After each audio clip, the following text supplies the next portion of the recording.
ఇప్పుడు విజయ్ దేవరకొండ బిలో ఆయన టెక్స్ట్ లో ఒక మ్యాటర్ చదివాను, షాక్ అవుతున్నాను.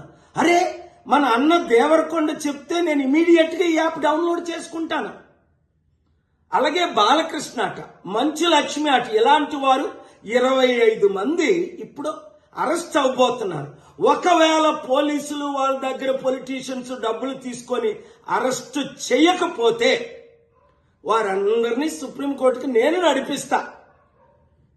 ప్రకాష్ రాజు లాగా మీరు కూడా తప్పయింది అని ఓపెన్ అపాలజీ చెప్పినంత వరకు, 2, మీరు సంపాదించిన డబ్బు ₹1 అయితే 1 కోటి, 10 కోట్లు అయితే 10 కోట్లు, 980 మంది ఆత్మహత్యలు చేసుకున్నారు. అంటే వారిని మీరు నరహత్య చేశారు.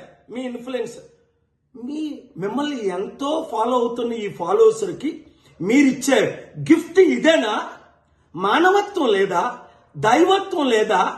రాక్షసుల్లాగా వాళ్ళ జీవితాల్ని మీరు దోచుకోవడమేనా? ఎండ్ ఆఫ్ ద డే మీకు మిగిలింది ఏంటి? ఆత్మకు శాంతి కావాలా? మనసుకు రక్షణ కావాలా? నెమ్మది కావాలా? ఫ్యూచర్ మంచి పేరు కావాలా? లేదా చరిత్రహీనులుగా మిగిలిపోవాలా? ఆలోచించండి. 72 గంటల టైం మీకు ఇస్తున్నాను.